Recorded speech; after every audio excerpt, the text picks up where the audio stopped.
Shalom, selamat pagi Bapak Ibu Saudara-saudara yang terkasih dalam Tuhan. Dimanapun Anda berada saat ini, mari sama-sama kita mau datang ke hadirat Tuhan. Kita mau menikmati hadirat Tuhan. Kita mau datang kepada Tuhan sebab Dia yang layak. Terima segala pujian dan hormat dan kemuliaan. Haleluya, haleluya. Terima kasih Tuhan, Kau yang layak.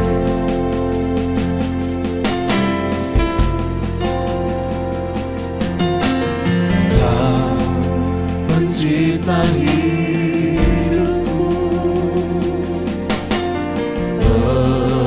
pemelihara jiwaku, Kau layak terima segala pujian, tunaikan syukurku.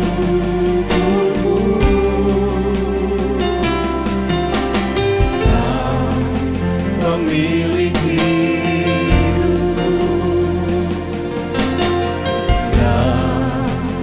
kasih setia Yesusku, Kau layak terima segala pujian, tunaikan sembahku. Segala pujian dan syukur bagimu, Allah yang mulia, kuduslah namamu. Kaulah yang awal, yang akhir dari segalanya. Yesus, Kaulah pujian bagimu.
janji seperti yang ada pada, tiada janji seperti yang ada pada, tiada janji seperti yang ada padamu.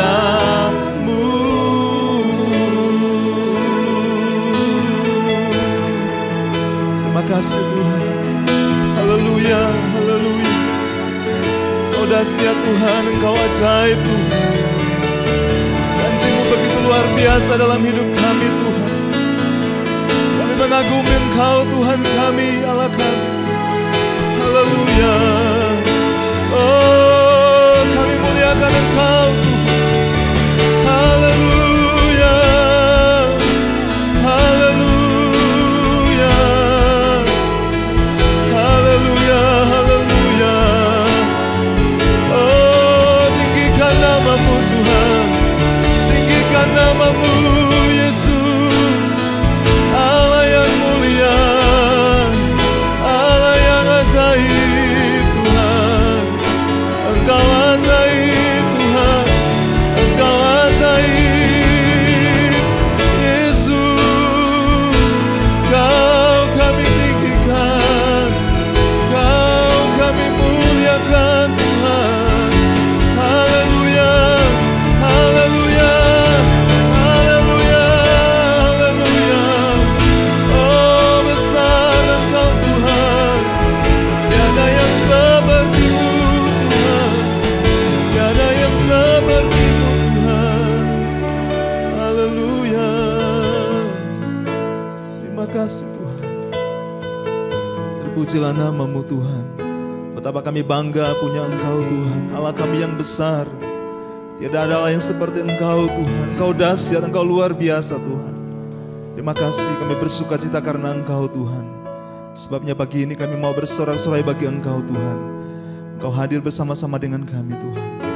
Kami mau melayani ibadah kami Tuhan, di dalam nama Tuhan Yesus Kristus. Haleluya. Amin. Bersama-sama kita mau bersuka cita pagi hari ini. Kita memuji Tuhan karena Dia Allah yang layak terima segala pujian, hormat dan kemuliaan dan kuasa selama-lamanya. Haleluya.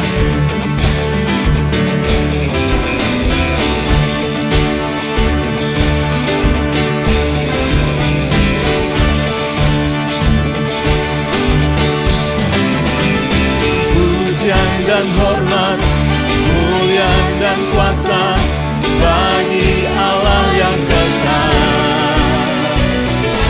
Dan segala bangsa, belahan semesta sujud di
Terpujilah nama-Mu Tuhan. Engkaulah Allah kami yang luar biasa Tuhan. Tiada Allah yang seperti Engkau Tuhan. Engkau Tuhan yang menjadi penolong dalam hidup kami Tuhan. Haleluya.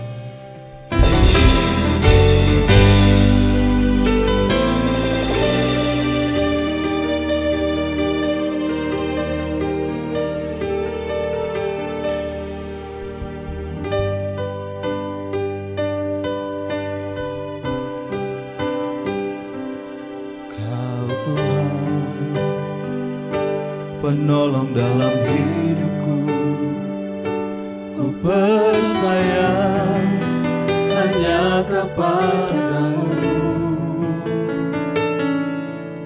Kau pegang tanganku dan tuntun langkahku. Yesus, Kau perlindunganku.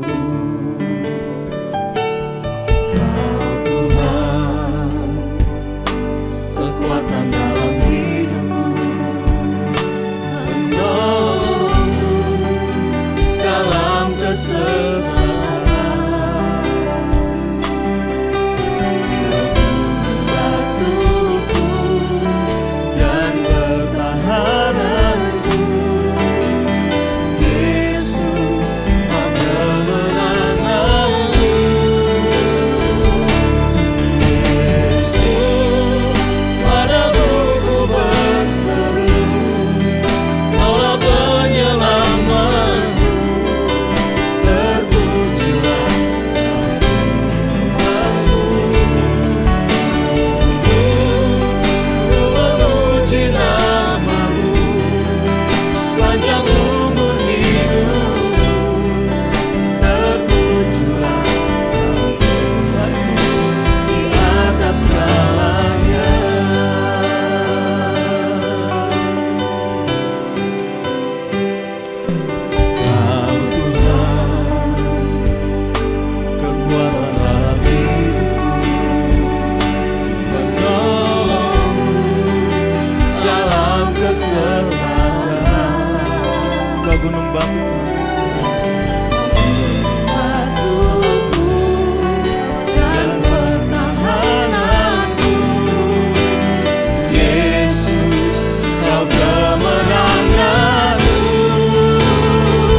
menciptakan kami, Kau banjiri kami dengan kebaikan-Mu, dengan berkat-berkat-Mu, dengan kesetiaan-Mu, dengan pemeliharaanmu yang ajaib. Tuhan, terima kasih, itu sebabnya dalam ibadah ini kami memuji-muji Engkau, meninggikan Tuhan. Kami mengucap syukur kepadamu, sebab luar biasa Engkau bagi kami ya Tuhan. Karena itu setelah kami puja-puji Engkau, kami percaya Engkau telah bertahta di atas puji-pujian kami umat-Mu ya Tuhan. Dan Engkau yang sudah bertahta kami undang untuk bersabda kepada kami. Tuhan, berbicaralah kepada kami karena kami sangat membutuhkan Engkau dan firman-Mu. Tuhan, terima kasih untuk firman-Mu yang tersedia. Tolonglah hamba-Mu yang orang biasa ini menyampaikan firman-Mu yang luar biasa, supaya hamba-Mu dimampukan oleh Tuhan, sehingga Engkau benar-benar boleh seperti berbicara kepada putra-putrimu pagi hari ini dengan jelas dan jernih untuk menuntun kehidupan kami semua. Karena itu saat yang teduh ini kami mohonkan berkat dari Tuhan, tuntunan Roh Kudus ada dalam perenungan firman ini dari awal sampai kepada akhirnya, dan kami terima firman Tuhan sebagai berkat dengan ucapan syukur. Dalam nama Tuhan Yesus kami berdoa. Haleluya. Amin. Amin. Kami persilahkan saudara duduk kembali. Shalom. Saudara-saudara, salam sejahtera dalam kasih Tuhan Yesus Kristus. Kita bersyukur kepada Tuhan karena oleh kemurahannya kita bisa berkumpul di dalam rumah Tuhan, dan mengucap syukur karena nyanyian terakhir menolong kita untuk mengingat bahwa Tuhan memang luar biasa, Allah yang sangat baik memelihara kehidupan kita sampai saat ini ya. Bagi kita yang hadir dalam ibadah ini yang sudah karunia Tuhan umur yang panjang sekali, bisa mengatakan betapa luar biasa Tuhan baik dalam kehidupan kita dan memelihara kita. Nah, pada pagi hari ini saya ingin menyampaikan renungan firman Tuhan dengan judul mewujudkan impian Allah dalam kehidupan kita. Mewujudkan impian Allah dalam kehidupan kita. Saya percaya bahwa sesuai dengan firman Tuhan yang terkandung dalam kitab Mazmur misalnya, bahwa Dia menenun kita sejak dalam kandungan ibu kita gitu. Atau bahkan dalam kitab Yeremia dikatakan bahwa Tuhan itu sebenarnya telah mengukir kita dalam gua garba ibu kita gitu. Pasti itu menunjukkan bahwa Dia adalah Allah yang punya perencanaan yang sempurna, punya perencanaan yang baik. Jadi tidak ada di antara kita ini yang hidup dengan ya asal ada saja, seperti sebuah pabrik membuat produk. Itu biasanya ya keluar saja, bahkan tanpa diperhatikan satu persatu. Saya kadang-kadang pikir bahwa kehidupan setiap manusia itu malah seperti tanaman yang masing-masing mempunyai keistimewaannya sendiri-sendiri gitu. Dan Tuhan sebenarnya membentuk kita, mengukir kita sejak pertama sampai terakhir. Fakta bahwa DNA setiap manusia beda-beda. Ya. Kalau seandainya dibedah, maka masing-masing sel-sel kita ini mempunyai ciri-ciri yang sama. Kata orang yang pintar, karena tidak ada sebenarnya satu orang pun yang sama dengan orang lain di dunia ini gitu. Berarti Tuhan mempunyai maksud yang khusus dalam kehidupan kita. Saya suka mengilustrasikan bahwa pembuat mimbar ini membuatnya karena dia membayangkan nanti pada waktu selesai dia buat, maka mimbar ini akan dipakai untuk memimpin ibadah atau mungkin untuk menyampaikan firman Tuhan seperti ini. Bahwa mimbar ini bisa dipakai untuk misalnya jualan mie atau jualan kopi, bisa saja ini untuk tempat gitu, atau jualan air mineral gitu, bisa saja. Atau mungkin kita pakai ini untuk taruh pakaian-pakaian, bahkan pakaian-pakaian kotor di atasnya juga bisa gitu. Mungkin kalau ada orang petani yang sedang perlu tempat mau letakkan, mohon maaf, kotoran sapi di sini, bisa juga ini dipakai berfungsi untuk itu. Tapi kalau pembuatnya datang, maka pada waktu mimbar ini dipakai untuk yang lain-lain tadi, saya kira kita tahu pasti apa yang akan terjadi. Pembuatnya itu akan seperti apa? Minimal kecewa, mungkin marah, dan mungkin melakukan sesuatu yang tidak baik kepada kita yang melakukan itu. Pada waktu saya merenungkan yang begini ini, kemudian saya pernah merenungkan, ya Tuhan itu kan waktu membuat saya, kan sebenarnya Dia punya impian. Impian saya nanti hidupnya akan begini. Jadi yang paling penting kayaknya lebih daripada kita punya cita-cita, lebih daripada mewujudkan cita-cita orang tua kita, yang paling penting dalam hidup manusia adalah mewujudkan impian Allah dalam hidup kita. Karena Dia yang menciptakan kita itu. Nah, pagi hari ini untuk merenungkan firman Tuhan ini, kita akan belajar dari tokoh Perjanjian Lama yang sudah sangat kita kenal, yaitu Yusuf, ya saudara. Yusuf, seorang yang sangat luar biasa menurut saya, karena betapa tidak, karena menurut catatan firman Tuhan, dia itu adalah orang dari bangsa yang kecil sebenarnya, bangsa keturunan Abraham, Ishak dan Yakub, ya, itu kecil. Bahkan kemudian dia berada di negeri asing. Nah, negeri asing ini adalah negara adikuasa pada waktu itu. Misalnya ini seperti orang mana ya, Kamboja ada di Amerika gitu, atau orang Papua New Guinea ada di Amerika itu. Tapi ketika dia berada di Amerika itu, pada waktu dia baru berumur 30 tahun, ternyata dia diangkat menjadi penguasa di Amerika. Dia menjadi Perdana Menteri, bahasanya Alkitabnya Mangku Bumi, Prime Minister. Jadi orang yang luar biasa berhasil, umur 30 tahun, menjadi pimpinan tertinggi dari negara adikuasa. Loh Pak, di Mesir kan ada Firaun Pak. Di tata negara Mesir itu seperti tata negara Jepang, seperti Thailand sekarang itu. Jadi ada raja atau kaisar, tapi ada perdana menteri yang menjalankan pemerintahan, bukan kaisar atau raja, tapi yang menjalankan pemerintahan adalah perdana menteri atau mangku bumi. Nah, kita di Indonesia tidak punya gambaran itu karena presiden itu ya kepala negara, ya kepala pemerintahan. Nah, ini kepala pemerintahannya itu adalah perdana menteri atau mangku bumi, dan itu pernah dijabat oleh orang asing, ya, yang bernama Yusuf. Dan pada waktu dia jadi Perdana Menteri itu, dia masih muda sekali, umur 30 tahun. Ya muda, karena contoh orang besar di dunia ini ya, Bung Karno adalah dianggap orang besar. Beliau menjadi Presiden Republik Indonesia pada waktu beliau umur 45 tahun. Karena beliau lahirnya tahun 1901, jadi berarti 45 tahun. Barack Obama kemarin dulu dianggap muda menjadi Presiden Amerika Serikat, tapi juga umur 45 tahun memulai menjadi pemimpin presiden. Nah ini orang ini ada 15 tahun di bawah mereka sudah menjadi pemimpin negara adikuasa. Luar biasa sebenarnya Yusuf ini seorang muda yang berprestasi luar biasa. Tapi pada waktu kita mempelajari kehidupannya, rupanya kita bisa belajar banyak dari orang yang masih muda langsung menjadi sangat berhasil. Mari coba kita akan membaca bagian yang pertama dari riwayat hidupnya, lalu kemudian nanti kita tidak membaca seluruh cerita, tapi kita bisa mengikuti cerita Yusuf dalam kitab Kejadian setelah ayat pasal 37. Di pasal 37 ayat 1 sampai 11 boleh berikan kepada kita teks firman Tuhannya, maka saya akan coba membaca. Firman Tuhan mengatakan ini, adapun Yakub, ia diam di negeri penumpangan ayahnya, yakni di tanah Kanaan. Wow. Oke. Saya mohon maaf menyiapkan lebih dulu apa yang mau baca. Kemudian inilah riwayat keturunan Yakub, yaitu Yusuf. Tatkala berumur 17 tahun,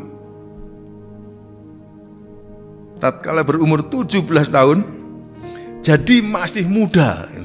Jadi masih muda, ditegaskan oleh penulis Kejadian, masih muda ini. Naar itu berarti kalau orang Jawa ini bilang seijo gitu, masih ijo gitu. Biasa menggembalakan kambing domba bersama-sama dengan saudara-saudaranya, anak-anak Bilha dan Zilpa, kedua istri ayahnya. Dan Yusuf menyampaikan kepada ayahnya kabar tentang kejahatan saudara-saudaranya.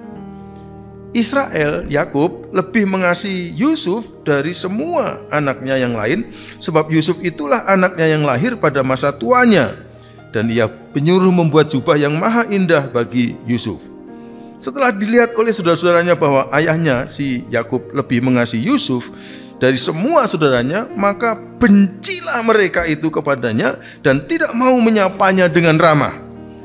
Pada suatu kali bermimpilah Yusuf. Lalu mimpinya itu diceritakannya kepada saudara-saudaranya, sebab itulah mereka lebih benci lagi kepadanya. Karena katanya kepada mereka, coba dengarkan mimpi yang kumimpikan ini. Tampak kita sedang di ladang mengikat berkas-berkas gandum, lalu bangkitlah berkasku dan tegak berdiri. Kemudian datanglah berkas-berkas kamu sekalian mengelilingi dan sujud menyembah kepada berkasku itu. Lalu saudara-saudaranya berkata kepadanya, apakah engkau ingin menjadi raja atas kami? Apakah engkau ingin berkuasa atas kami? Jadi makin bencilah mereka kepadanya karena mimpinya dan karena perkataannya itu.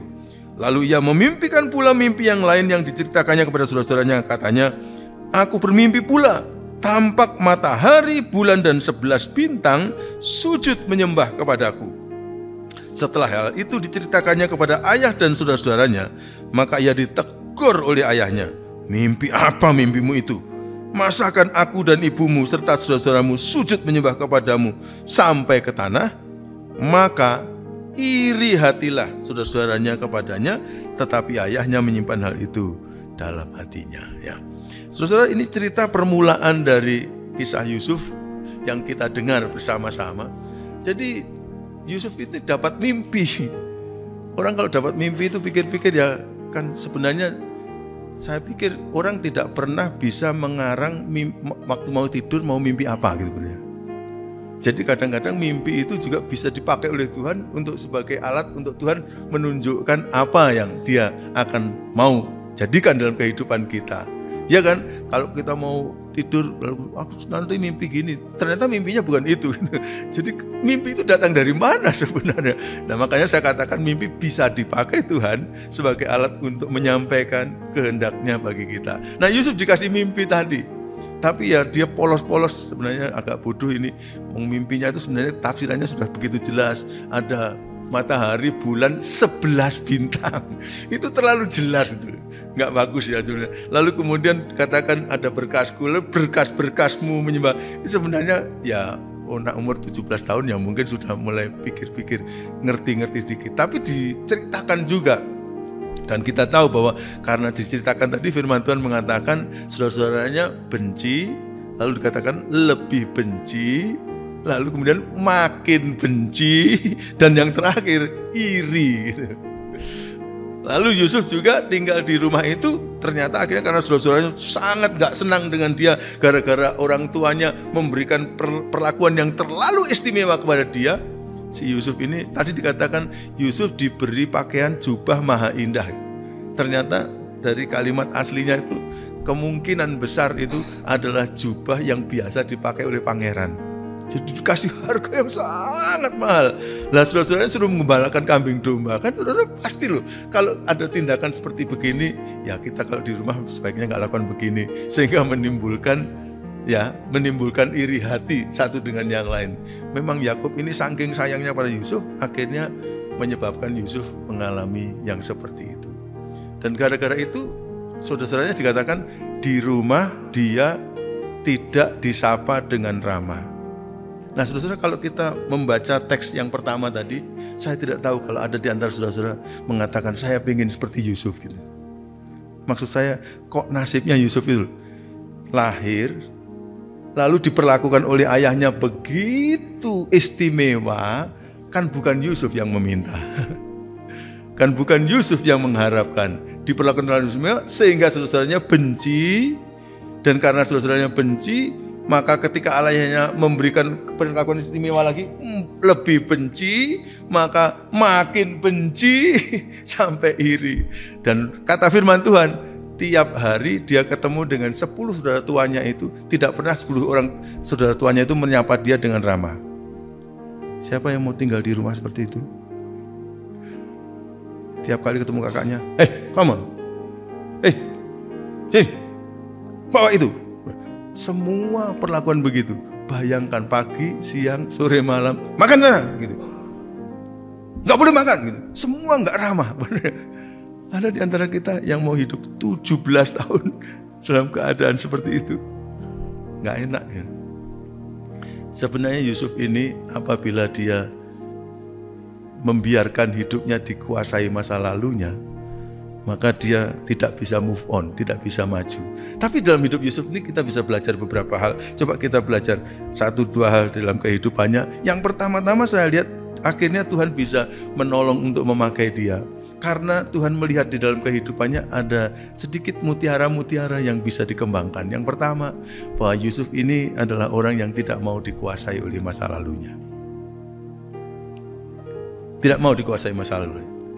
Saya tidak ingin mempunyai masa lalu yang buruk seperti Yusuf. Selama 17 tahun hidup dalam keluarga yang seperti itu.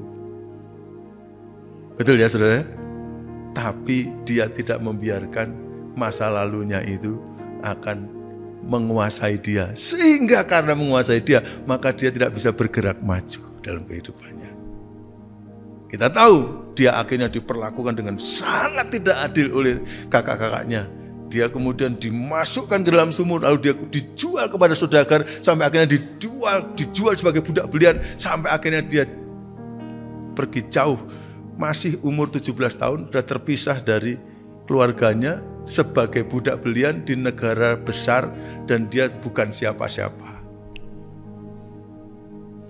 Masa depannya sudah habis karena dia sebagai budak belian di negara sangat besar, negara adikuasa, dan dia tidak punya apa-apa. Jadi habis masa depannya. Tapi pada waktu dia sedang menekuni kehidupannya, dia tidak mau dikuasai oleh masa lalunya. Kalau dia dikuasai masa lalunya, dia akan selalu menyalahkan kepada ayahnya. Dia selalu menyalahkan saudara-saudaranya, dan dia tidak pernah bisa dipakai oleh Tuhan. Dia tidak membiarkan ada kepahitan di dalam hidupnya, sehingga akhirnya dia bisa melepas hidupnya dan bisa dipakai Tuhan dengan luar biasa. Ada orang-orang yang saya lihat kadang-kadang dalam hidupnya ini, potensinya seperti luar biasa gitu. Ya, sebagai pengajar di sekolah Alkitab, kumpul dengan orang yang tinggal di dalam asrama selama 4 tahunan kira-kira. Mulai dari tahun pertama, hari pertama sampai tahun keempat, kayaknya kok makin mengetahui sifat orang-orang ini. Dan saya lihat kadang-kadang ada yang mulai cerita-cerita bagaimana mereka punya masa lalu. Dan ketika mereka menceritakan masa lalunya begini, begitu, begini, makanya Pak saya itu begini. Artinya dia membiarkan diikat oleh masa lalunya, sehingga dia tidak bisa berprestasi lebih di dalam hidupnya. Moga-moga kita akan menolong anak-anak kita, cucu-cucu kita pun juga, supaya mereka tidak akan diikat oleh masa lalunya, sehingga Tuhan tidak bisa berbuat sesuatu yang besar dalam kehidupannya. Saya suka cerita, saudara-saudara pernah mendengarkan. Ya, saya dilahirkan di satu kampung yang setelah Indonesia merdeka 50 tahun, baru listrik masuk, baru telepon masuk, baru aspal masuk. Tetapi saya dilahirkan dengan badan yang kurus, kering, dan suka sakit-sakitan. Suka sakit-sakitan, setiap sakit hampir mati, setiap sakit hampir mati. Dan kadang-kadang karena kurusnya itu, kalau didorong sedikit aja jatuh. Kalau sudah jatuh, megap-megap gitu, lalu mau mati gitu. Itu yang saya dengar dari orang tua dan kakak-kakak saya. Saya pernah ayun-ayun pakai kursi, ya. Lalu kemudian terlalu kenceng ayunnya sampai kursinya balik, kena tumpuan batu di sana. Lalu sudah megap. Sehingga paman saya zaman dulu, kami semua belum percaya pada Tuhan, dalam kepercayaan yang lama mengatakan, aduh, nah ini kok selalu begitu. Lalu dia ucapkan kata-kata, udahlah, kalau mati yo gitu ya. Ini paman saya sendiri ngomongnya, mati yo. Tapi kalau hidup, wis tak anggap jadi anak gitu. Rupanya seperti jiwa saya mendengar, hidup tak anggap jadi anak gitu. Lalu akhirnya jiwa saya mulai hidup lagi. Jadi gara-gara itu dapat berkat ini. Punya bapak 2, yaitu bapak saya dan paman saya. Punya ibu 2, yaitu ibu saya dan bibi saya gitu. Dan enaknya punya orang ibu 2 itu, kalau yang satu marah di sini, lari kepada yang satunya gitu. Kalau yang satu marah di sini, lari kepada yang satunya. Loh, saya punya pengalaman itu, saudara. Jadi begitu. Tapi saudara, kemudian saya bertumbuh jadi remaja, masih kurus juga gitu. Nah, orang kampung itu, anak kampung itu sesuatu yang cukup biasa dilakukan di kampung itu gelut. Gelut apa bahasa Indonesianya ya? Pokoknya, waduh, gelut. Dan kalau gelut satu-satu gitu. Dan di kampung kalau gelut satu-satu kalah, pasti kita akhirnya jadi Tantang lain-lain kalah. Makin kalah jadi minder luar biasa. Minder luar biasa. Minder, ya, kali gelut mesti kalah gitu. Lalu saya tapi dalam pendidikan saya lumayan berprestasi. Waktu SD tamat jadi juara 4 SD negeri. Waktu SMP di SMP Yohanes Katolik Yohanes Gabriel yang bagus itu jadi juara dari 3 kelas yang jumlahnya 50-60 anak. Dan nilai saya cukup tinggi. Nah, waktu perpisahan akhirnya guru saya yang jadi ketua panitia mengatakan, Garut nanti waktu pas ada perpisahan, ada acara itu kamu pidato mewakili teman-temanmu gitu. Waktu diomongi gitu ya saya iya karena kamu juara kan gitu. Ya Pak ya gitu. Tapi waktu saya lihat pas acara itu yang kumpul di aula itu orang tuanya itu berjumlah 650 katanya. Lalu belum mahasiswa belum siswa-siswanya. Jadi jumlahnya kira-kira 900-an orang. Dan pada waktu saya mulai melihat mereka kumpul, lalu acara berlangsung di sini duk gitu. Lalu akhirnya saya melipir pelan-pelan ngumpet di kantin sebenarnya. Kantinnya tutup ya, kantinnya tutup. Tapi saya ke sana. Lalu saya ini punya semacam geng karena saya pinter jadi saya suka menolong mereka. Akhirnya mereka anaknya Pak Kapolsek juga adalah seperti ikut saya gitu. Sehingga akhirnya saya diikuti sama mereka ke kantin. Lalu acara mulai berlangsung, lalu sampailah acara. Sekarang acara kita mendengarkan sambutan dari anak kita Gadot Budiono. Kami persilahkan. Orang tepuk tangan. Ini kok gak metu-metu. Teman-teman saya di kantin jorok-jorok, ayo maju, ayo. Saya bilang, ayo, enggak, aku grogi gitu. Lalu begitu terus begitu. Lalu akhirnya dipanggil terus nggak datang. Akhirnya guru saya ya pinter juga, dia cari juara 2-nya, kebetulan teman saya perempuan dan dia katakan ya Pak siap. Lalu menggantikan, lalu dia langsung kasih sambutan dan sambutannya bagus. Semua orang tepuk tangan. Semua orang tepuk tangan, saya mulai masuk. Lalu teman-teman saya nggak bloki saya. Kamu tadi di mana? Kantin. Apa? Delik gini. Saya grogi luar biasa sehingga saya masuk ke situ. Kalau Tuhan nggak menolong saya, jangan minta saya pagi hari ini suruh khotbah. Ya. Tapi kemudian Tuhan tolong saya, Dia selamatkan saya. Lalu kemudian Dia penuhi saya dengan rohnya. Lalu saya di SMA, saya dipilih jadi pemimpin, lalu kemudian masuk ke sekolah Alkitab, lalu tamat, lalu disekolahkan ke Filipina. Lalu pada waktu ada libur 3 bulan, ada undangan kami melayani selama 1 bulan 45 kali kebaktian di gereja-gereja dan Universitas Kristen di Korea di 6 denominasi gereja tahun 90. Lalu ke Jepang 2 minggu gitu. Pas di Korea, pas ada di Universitas Kristen Presbyterian Daejeon itu melayani chapelnya yang hadir 1000 dengan profesor-profesornya duduk depan. Teman-teman saya 4 orang yang nyanyi kuartet itu minta saya yang sampaikan renungan dan kesaksian. Dan Tuhan sudah tolong. Pada waktu itu saya masih muda, tapi saya sampaikan renungan dan kesaksian dan rupanya berjalan lancar. Dan sementara saya sedang sampaikan kesaksian itu, seperti ada bahu saya ditepuk oleh Roh Kudus. Lalu Roh Kudus ingatkan, Gadot masih ingat SMP. Iyalah nanti saja. Ya Tuhan, saya ingat. Dan sejak saat itu, lalu kemudian suka diminta untuk kasih kesaksian di negara-negara tertentu. Dan akhirnya kesaksiannya jalan dengan baik dan lancar dan tidak seperti di SMP dulu. Saya kalau melihat itu, saya hanya melihat Tuhan telah menolong untuk saya tidak dikuasai masa lalu.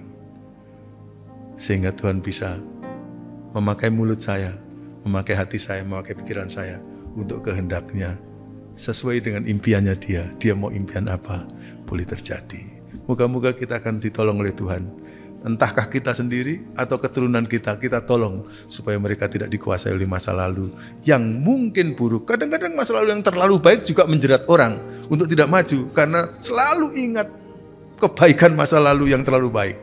Mari kita tidak dikuasai masa lalu, tapi melihat ke depan dan apa yang kehendak Tuhan, apa yang Tuhan mau impikan dalam hidup kita, jadi dalam kehidupan kita.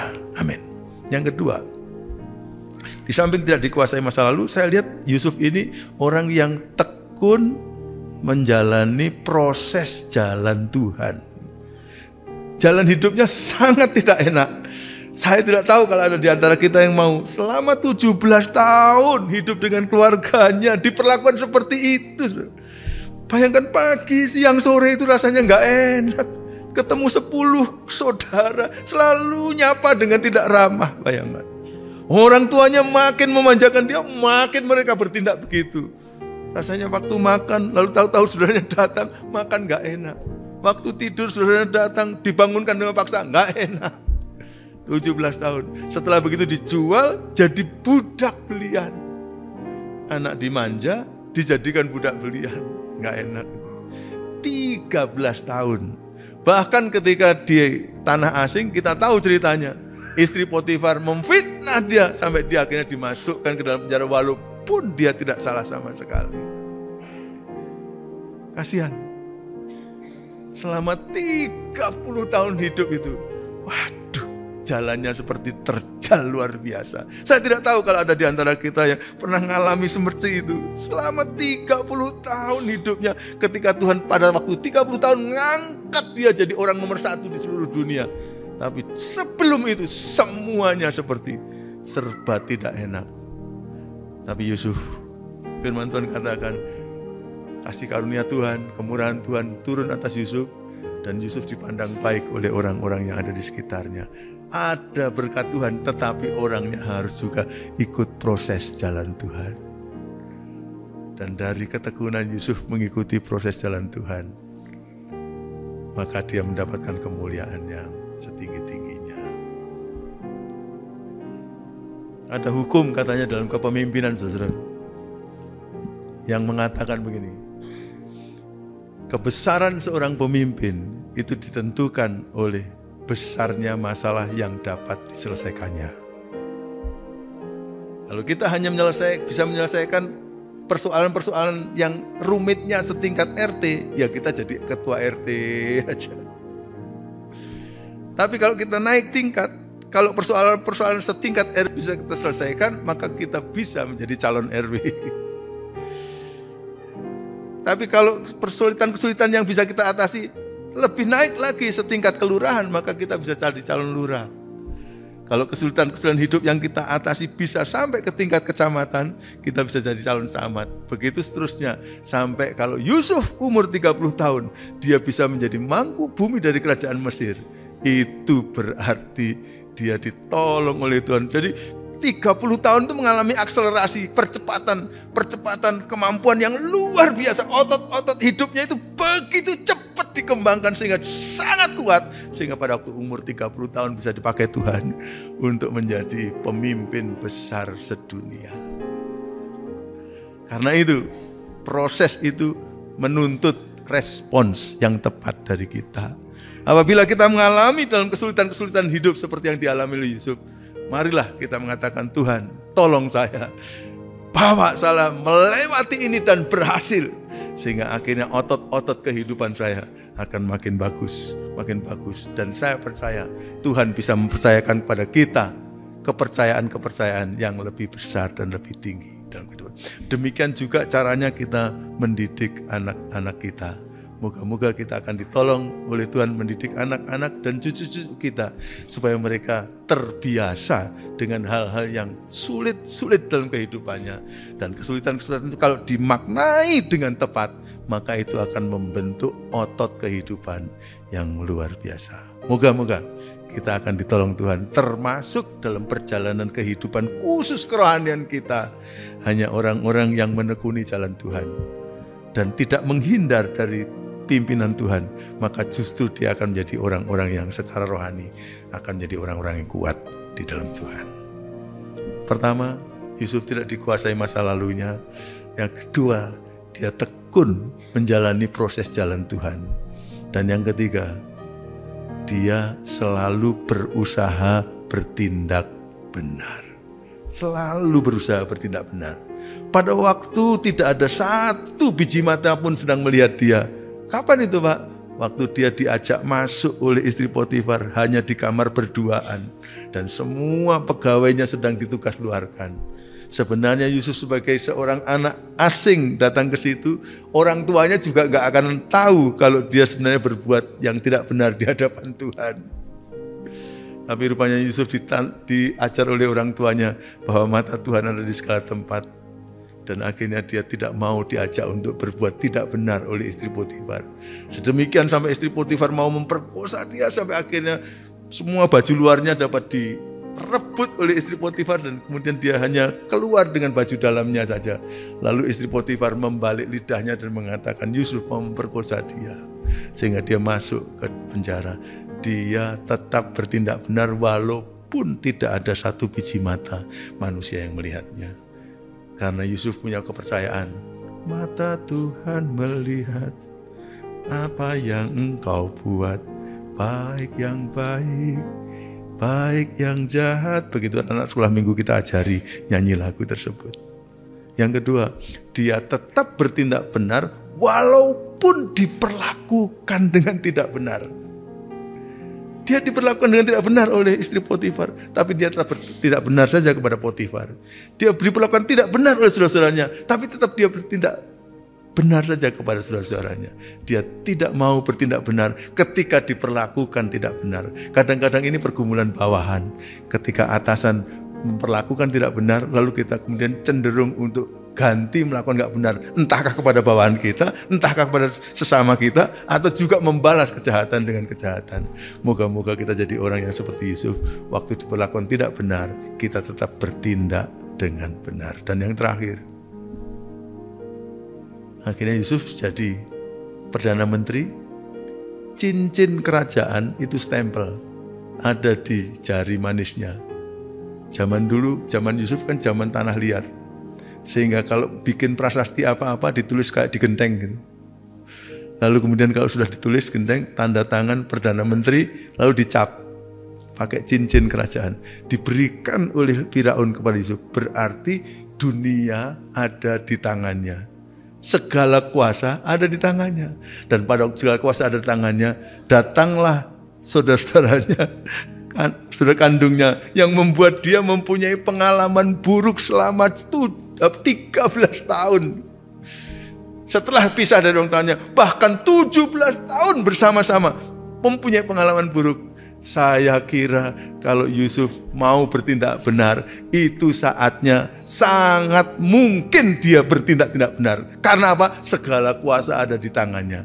Tapi kata seorang pengkhotbah terkenal di dunia namanya Chuck Swindoll mengatakan, ketika semua kuasa ada di tangan Yusuf, Yusuf bisa bertindak tidak benar karena segala kuasa ada padanya. Tapi dia tetap bertindak benar sekalipun segala kuasa ada dalam tangannya. Sebenarnya pergumulan nomor 3 ini lebih berat dari yang nomor 2 tadi. Nomor 2 itu kita diperlakukan nggak benar, kita tidak benar. Tapi kalau kita ada segala kuasa untuk bertindak benar atau tidak benar, itu gampang sekali untuk bertindak tidak benar. Dan pada saat seperti itu, sebagai atasan, kita harus tetap bertindak benar, dan itu suatu yang susah. Kita tahu bahwa saudara-saudaranya diganggu oleh dia, tapi akhirnya Yusuf nangis karena nggak tega saudaranya. Lalu kemudian dia katakan, aku ini saudaramu Yusuf, engkau telah mereka-rekakan sesuatu yang jahat buat saya, tapi Allah telah mereka-rekakannya untuk menyelamatkan kita, keluarga besar, menjadi suatu bangsa yang besar. Kalau mau, dia bisa minta panitera kerajaan, mengatakan, tolong tulis, ini orang-orang ini jahat kepada saya zaman dulu, maka orang-orang ini harus dihukum, dan cara menghukumnya pelan-pelan, tolong dibunuhi satu-satu, masing-masing kira-kira matinya hari ke-7, jangan hari pertama. Potong dulu telinganya, cungkil dulu matanya, potong lambenya, gitu. Lalu terus disengsarakan gitu sampai 7 hari. Lalu ditandatangani oleh Yusuf, dicap jempol. Maka itu kuasanya mengikat seluruh dunia. bisa dia lakukan itu. Tapi dia tahu, walaupun dia sudah menjadi orang yang paling berkuasa di dunia, ada yang jauh lebih berkuasa yang masih menilai dia. Apakah hidupnya benar atau enggak benar. Dan dia tetap bertindak benar. Sehingga apa yang dilakukan? Dia melepaskan pengampunan, tidak main kuasa, tapi melepaskan pengampunan kepada saudara-saudaranya. Dan dengan itu akhirnya saudara-saudaranya diberkati. Moga-moga Tuhan akan tolong kita. Seorang yang masih umur 30, tapi patut jadi renungan kita, bahkan bagi kita yang sudah umur 60-an tahun, saya masih diberkati oleh kehidupan Yusuf. Moga-moga kita akan ditolong. Tidak hanya kita kalau bisa, tapi juga kita ajarkan kepada anak cucu kita, supaya punya kualitas kehidupan yang sesuai dengan kehendak Tuhan, dan kemudian Tuhan akan menolong kehidupan kita. Amin. Mari kita akan bersama-sama berdiri dan menyambut firman Tuhan ini dengan bersama-sama menyanyikan, ku percaya Kau Tuhan yang tak pernah gagal, menjadikanku lebih dari pemenang. Ku percaya Kau Tuhan yang tak pernah lalai, menepati janji-janji-Mu. Ku percaya Kau Tuhan yang tak pernah gagal, menjadikanku lebih dari pemenang. Ku percaya Kau Tuhan yang tak pernah lalai, menepati janji-janji-Mu, menepati janji, menepati janji-janji-Mu, menepati janji, menepati janji-janji-Mu.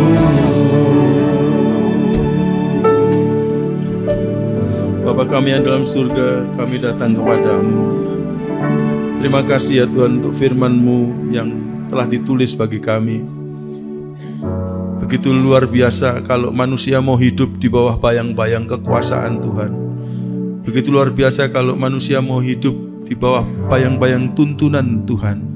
Sehingga walaupun dia sesungguhnya mempunyai potensi-potensi untuk mempunyai kehidupan yang tidak baik, tetapi Tuhan dapat mereka-rekakannya, dapat membuatnya menjadi sesuatu yang bahkan bisa menjadi berkat bagi generasi dan generasi ya Tuhan.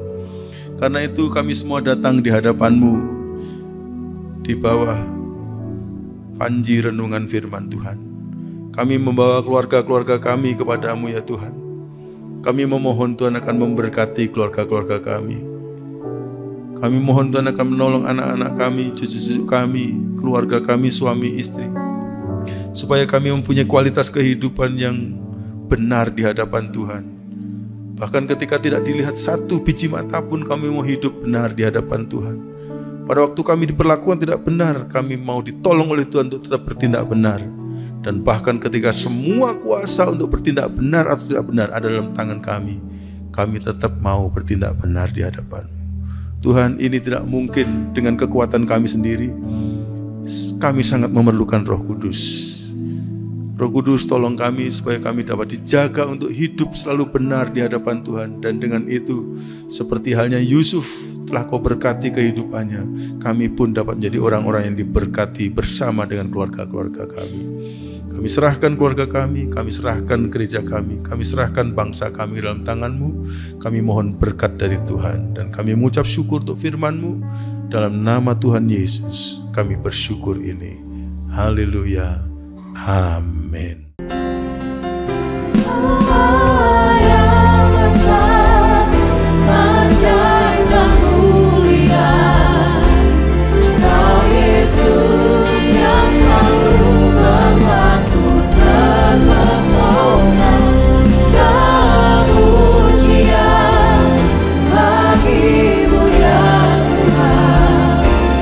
Hanya Kau yang layak Tuhan.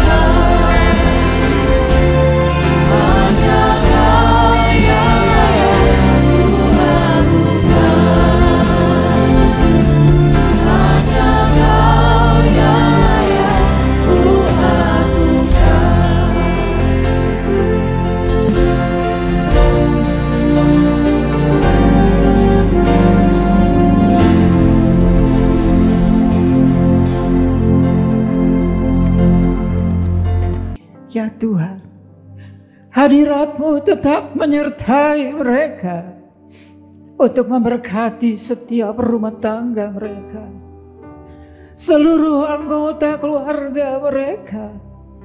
Berkatilah usaha dan mata pencaharian umat-Mu. Berkatilah roti dan air mereka. Berkatilah umat-Mu ini dengan kekuatan dan kesehatan. Sesungguhnya Dikau sangat mengasihi umat-Mu.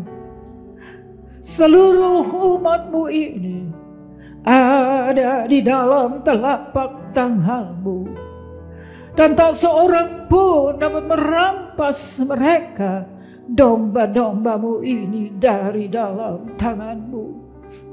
Hamba-Mu berdoa, bawalah seluruh sidang jemaat-Mu ini semakin hari semakin dekat kepada-Mu, semakin mengasihi Engkau ya Tuhan, sehingga mereka boleh tiba di puncak bukit kesucian-Mu dan memandang wajah-Mu yang indah. Kini sidang jemaat yang dikasihi Tuhan, Allah yang kekal adalah naungan-Mu, dan lengannya yang abadi menopang Engkau. Tuhan memberkati Engkau dan melindungi Engkau.